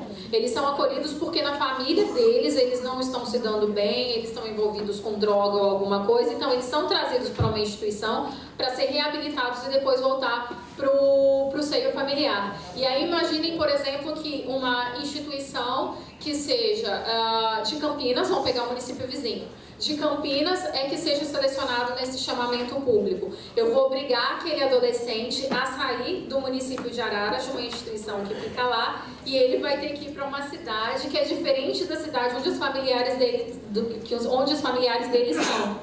E aí esses familiares sequer vão poder visitá-lo, ou terão, se tiverem condições financeiras boas, terão um pouco mais de dificuldade para conseguir visitá-lo. Então, essa possibilidade de delimitação da região geográfica, ela existe. E aí, existindo, justifica também, é mais uma justificativa para obrigar a organização da sociedade civil a comprovar que ela funciona naquele endereço. Principalmente nessas situações em que há delimitação da região geográfica, das instituições que estejam localizadas em determinado município ou em determinado estado, dependendo do tipo de objeto que tá envolvido naquela parceria. Essa declaração do representante legal, eu já falei para vocês de que eles não incorrem em nenhuma daquelas vedações previstas no artigo 39. E aí podem ser estabelecidos, esses requisitos todos são requisitos mínimos que o decreto traz. Então, outros requisitos eles podem ser estabelecidos também de acordo com a política pública específica que tiver envolvida. Não existe nenhum óbice que outros requisitos sejam previstos como habilitação jurídica. Regularidade fiscal e trabalhista, a única que destoa do que a gente já conhece da Lei 8666 é essa primeira, que fala da necessidade de comprovação de que essa entidade sem fins lucrativos, essa organização da sociedade civil, ela já existe há pelo menos 3 anos. 3 anos no âmbito federal. O que a Lei 13.019 traz, o que ela traz é uma gradação. Então, se eu estou falando de uma parceria que vai ser celebrada com o município, a OSC só precisa comprovar que existe há 1 ano. Se é no Estado ou no Distrito Federal, ela precisa comprovar que existe há 2 anos. E aí, se a gente está falando de âmbito federal, ela tem que comprovar que existe há 3 anos e é aquele comprovante de situação cadastral que você tira no site da Receita Federal em 2 minutos. Não é nenhuma comprovação difícil de ser feita. Se nenhuma das OSCs que estão participando do chamamento público atenderem a esse requisito mínimo de existência, a administração pública ela pode retirar esse requisito ou reduzir para a quantidade de tempo de existência que ela tenha verificado que seja maior. Porque é mais ou menos o que acontece quando a gente fala de licitação fracassada, que a administração estabelece um requisito e aí nenhuma empresa aparece e aí a administração pública pode republicar aquele edital, omitindo aquele requisito, aquela exigência que estava sendo justamente o óbice para que as empresas possam participar do certame. É mais ou menos essa lógica que a gente aplica aqui quando não tiver alguma OSC que possa atender esse requisito mínimo de existência. Os outros requisitos são dessa certidão relativa a débitos, né? Créditos tributários, existência de eventuais créditos tributários e dívida ativa da União, que tira no site da Receita Federal também, a certidão do FGTS, que tira no site da Caixa, e a CNTT, que tira no site do TST. Então, assim, não são certidões difíceis de serem conseguidas pelas OSCs. Qualificação técnica. Por que eu coloquei um asterisco na qualificação técnica? Porque, de novo, nós temos uma diferença entre o que dispõe a Lei 13.019 e o que dispõe o Decreto 8726. A Lei 13.019, no artigo 33, parágrafo 1º, ela vem falando que para o caso de celebração de acordos de cooperação, só vai ser aplicada a exigência do inciso 1º. E aí, o inciso 1º é aquele que fala que no estatuto tem que existir, tem que estar consignado que aquela instituição ela tem finalidade de relevância pública e social. Pela Lei 13.019 é só isso que tem que ser exigido. Nenhum dos outros requisitos do artigo 33, que tem mais 4 incisos, então são 5 no total, fala que não precisa. É só esse do inciso 1º. Aí o que o artigo 6º, inciso 2 do Decreto 8726 faz? Ele fala assim, ó, que eu acho que eu trouxe até a redação deles. Não trouxe, mas ele vem falando assim, o artigo 6º é aquele que fala, olha, o que está disposto no capítulo do chamamento público pode aplicar para os acordos de cooperação. Isso está no inciso 1º do artigo 6º. O inciso 2, ele vem falando o quê? Ele fala, olha, o que está lá no capítulo relacionado à celebração da parceria vai se aplicar também aos acordos de cooperação. E nesse inciso 2, ele excepciona alguns artigos, mas ele não excepciona o artigo que fala sobre a questão da comprovação de experiência prévia e de capacidade técnica e operacional. Então, qual é a leitura que se faz? Que deve sim ser exigida a qualificação técnica. Por quê? Primeiro, a Lei 13.019, ela vem falando que aos acordos de cooperação só vai exigir que seja comprovado o que está lá no inciso 1, que é que desenvolve atividade de relevância pública e social. Mas não está escrito que está proibido exigir outras coisas. Tanto que ali se fala em requisitos mínimos. Número 2, eu tenho um decreto que até que se diga ao contrário, ele é legal. E ele está me dizendo que eu tenho que exigir comprovação de experiência prévia e de capacidade técnica e operacional. Então, é por isso que se faz essa leitura. E o que é essa experiência prévia que se exige no Decreto 8726 de 2016? É de que a entidade ela tenha desenvolvido um objeto igual ou pelo menos similar, semelhante àquele que está sendo ali objeto daquele chamamento público. E ele precisa comprovar que executou aquilo por 1 ano só. Então, assim, não é uma exigência absurda. É simplesmente a administração se resguardando de que ela não vai celebrar uma parceria com uma entidade que seja amadora. Que ela, pelo menos uma vez na vida, durante um ano, já tenha atuado com aquele tipo de parceria. E, gente, isso é princípio da eficiência. Isso é princípio da indisponibilidade do interesse público. Eu não posso entregar um objeto para um particular se esse particular não comprova para mim minimamente que ele tem condições de desenvolver, de executar aquele objeto de forma adequada e tempestiva. E essa alteração, ela veio também no âmbito da Lei 13.204 de 2015. Então, assim, tiveram alterações que foram pertinentes? Tiveram. Mas, assim, tiveram alterações legislativas que foram movimentos que não estão condizentes com a leitura que a gente faz de um direito administrativo constitucional. Então, com isso aí precisa ter muito cuidado. Nesse mesmo artigo 33, a época da Lei 13.204, teve um parágrafo, que era o parágrafo 4º, em que se pretendeu facultar. A ideia era permitir que o administrador público pudesse dispensar a exigência de experiência prévia, desde que ele motivasse o ato. Esse parágrafo 4º, se vocês olharem a Lei 3.019, está escrito vetado. Ele foi vetado pelo presidente da República com base na fundamentação que a Controladoria Geral da União apresentou. E aí, eu vou pedir licença a vocês, só para ler, porque a Controladoria Geral da União colocou um trecho do que eles colocaram na fundamentação deles, que foi utilizada como fundamento para esse veto. A Controladoria falou o seguinte: a possibilidade de dispensa da exigência prévia para a celebração do instrumento poderia gerar parcerias com entidades inaptas, resultando em má execução do objeto, o que prejudicaria a própria política pública a ser implementada.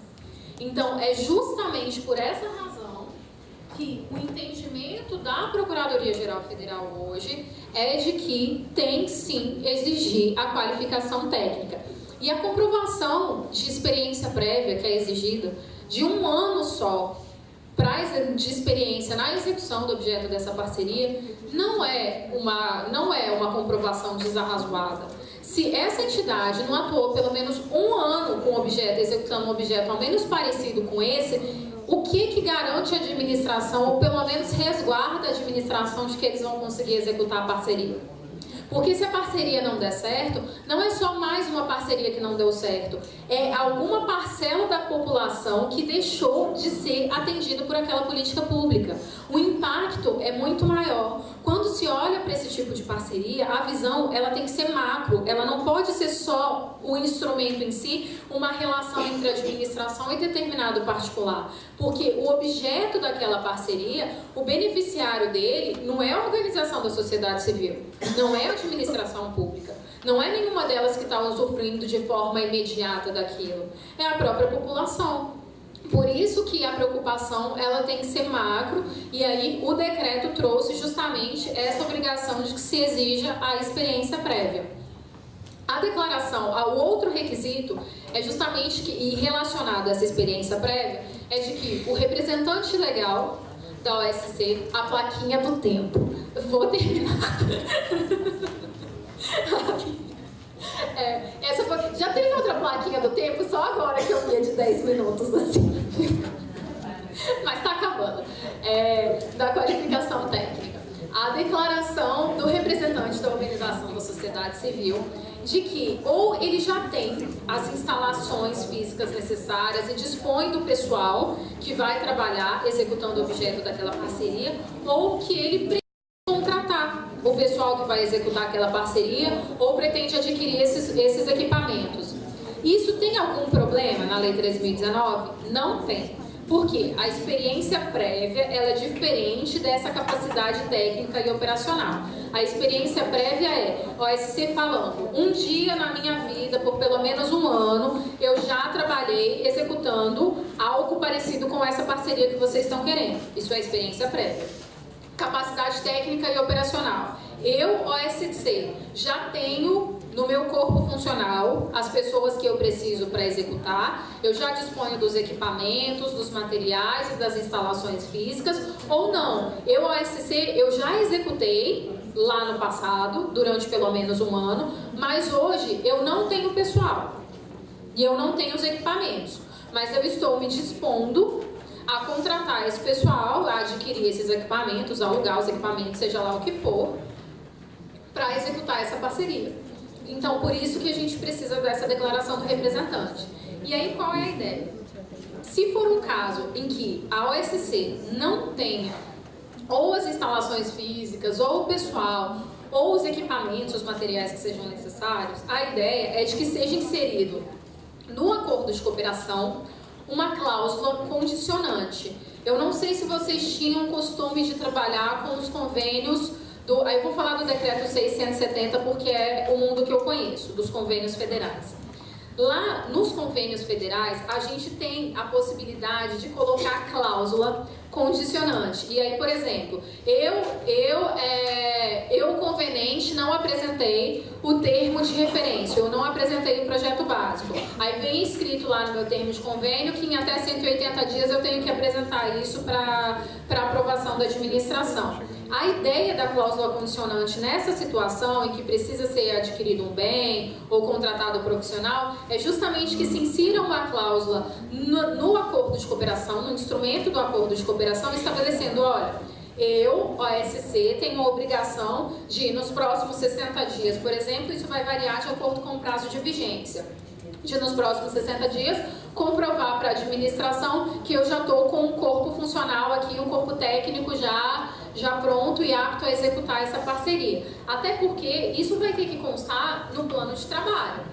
O meu plano de trabalho, ele precisa ter um cronograma de execução física. Esse cronograma de execução física, ele vai trazer as metas e dentro dessas metas as etapas com prazo de início e término de cada um desses eventos. Então, se eu tenho uma condicionante nesse sentido dentro do instrumento, eu preciso ter lá no plano de trabalho, refletido no meu cronograma de execução física, justamente isso. Porque se eu preciso do profissional para executar aquele objeto, então o início efetivo da execução do meu objeto vai ser depois que eu tiver com essas pessoas ali no meu corpo funcional. A mesma coisa se eu precisar fazer uma adaptação das instalações físicas. Então, tudo isso precisa ser pensado e ser espelhado tanto na proposta que é apresentada pela organização da sociedade civil durante o chamamento público, quanto no plano de trabalho que é apresentado depois do chamamento público para aprovação da administração. Vamos lá. Essa aqui a gente já falou, que é sobre a desnecessidade de capacidade técnica e operacional previamente instalada. Plano de trabalho, que aí a gente já acabou falando um pouquinho sobre ele. Ele é um documento integrante e indissociável dos instrumentos de parceria. E ele traz justamente o detalhamento do objeto e de como esse objeto vai ser executado. Ele é obrigatório, ele sempre vai ter que constar como anexo do acordo de cooperação que está sendo celebrado, ou do termo de colaboração e do termo de fomento também. E qual é a finalidade? Conferir maior transparência para a atuação do OSC. Essa maior transparência para a atuação do OSC permite que a administração possa fazer uma melhor gestão, um melhor acompanhamento, e aí nós temos as ações de monitoramento e avaliação, que eu acredito que o professor Paulo vai tratar com vocês também no bojo dos termos de colaboração e dos termos de fomento. E também nós temos um controle melhor dos resultados, porque qual é o papel do plano de trabalho? O plano de trabalho, quando a gente falava de convênios, ele tinha um caráter acessório. Ninguém dava muita bola para o que estava no plano de trabalho. Hoje em dia não. O plano de trabalho, ele tem um caráter central no âmbito do regime jurídico do marco regulatório. Ele funciona como um gabarito. Na hora da administração verificar se o objeto daquela parceria foi executado, ela vai lá no plano de trabalho e vai olhar o que a OSC se propôs a fazer e como ela se propôs a fazer. E aí ele vai verificar nos relatórios de monitoramento e avaliação, que depois vão ser submetidos para a comissão de monitoramento e avaliação, se aquilo que a OSC se propôs a fazer foi feito e se foi feito da forma como ela tinha dito que seria feito. O plano de trabalho, ele tem alguns requisitos. E aí, ele tem que descrever a realidade que vai ser objeto da parceria. Eu até cometi um esquecimento com vocês. Eu tenho uma minuta de plano de trabalho, que ela é bem legal. Depois eu posso até passar. O professor João Bosco tem condições de depois repassar para o pessoal por e-mail essa minuta de plano de trabalho? Nós vamos estar disponibilizando no site por e-mail. Ah, então pronto, porque assim, tem uma minuta de plano de trabalho que foi desenvolvida considerando os requisitos do decreto 87/2006. E aí foi eu um dia sentada lá, vamos ver aqui, porque para você exigir que a administração cumpra tudo, você tem que sentar e falar, então, gestor, é assim que precisa fazer, senão sempre vai chegar errado. E aí eu fiz uma minuta de plano de trabalho como sugestão mesmo, assim, se vocês quiserem utilizar com cada um dos itens que são exigidos pelo decreto e dizendo para o que serve, o que precisa constar dentro de cada um daqueles itens. Aí eu passo então para o professor João Bosco e ele pode passar para vocês, que fica até melhor, porque como a gente está corrido aqui, eu vou passar rapidinho só cada um dos requisitos que estão aqui nos slides, e aí depois eu fico com esse compromisso então de encaminhar para vocês a minuta, encaminhar para o professor João Bosco para ele repassar para vocês a minuta. Então é descrição da realidade que vai ser objeto da parceria, descrição das metas que vão ser atingidas, justamente porque lá no controle de resultados, quando for ter a prestação de contas, a gente precisa verificar, o gestor vai olhar para o que estava escrito no plano de trabalho e ver se aquelas metas todas foram cumpridas e se foram cumpridas tempestivamente. A forma de execução dessas atividades, a definição dos parâmetros que vão ser utilizados para aferição do cumprimento dessas metas. Ah, meu parâmetro vai ser só temporal? Eu vou só ver se foi cumprido no prazo que foi estabelecido ou não. Eu, administração, resolvi que a cada 6 meses eu vou fazer uma pesquisa de satisfação com os beneficiários, com a população que é beneficiária daquela ação. Eu tenho vários parâmetros que podem ser utilizados de acordo com o tipo de política pública que estiver sendo retratada. Então, esses parâmetros também precisam ser estabelecidos.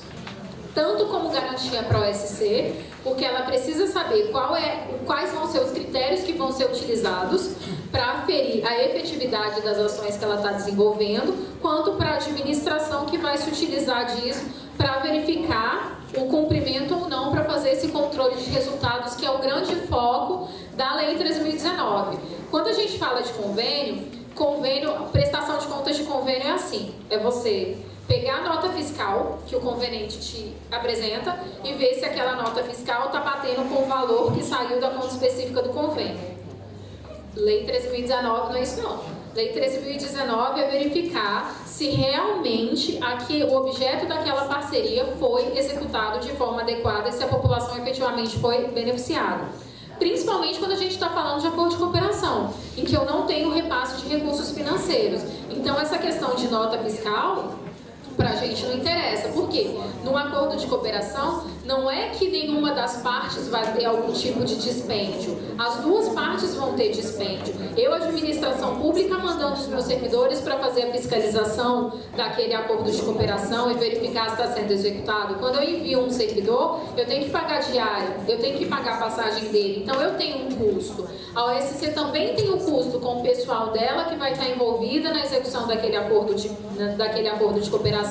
Então, a ideia aqui é controle de resultado, não é controle de papel, não é cara crachá, igual acontece com convênio. Alteração do plano de trabalho. O plano de trabalho pode ser alterado, tem previsão tanto na Lei 13.019 quanto no decreto. E aí eu tenho duas formas para alterar o plano de trabalho. Eu posso alterar por termo aditivo e por apostila, ou apostilamento. Quando eu vou usar cada uma dessas formas? O termo aditivo eu vou utilizar quando eu tiver uma alteração que vá refletir no instrumento que foi celebrado. Então, por exemplo, eu tenho um cronograma de execução física e aí eu tenho uma meta cujo término foi previsto exatamente para o último dia de vigência da minha parceria. Se eu, administração pública, em virtude de um pedido da OSC, eu permito que, ao invés de terminar em 31 de dezembro de 2017, aquela última meta seja finalizada em 15 de janeiro de 2018, isso significa que eu vou precisar alterar o meu instrumento, porque o meu instrumento está vigente só até 31 de dezembro de 2017. Então, a alteração do prazo de execução dessa meta vai refletir no instrumento.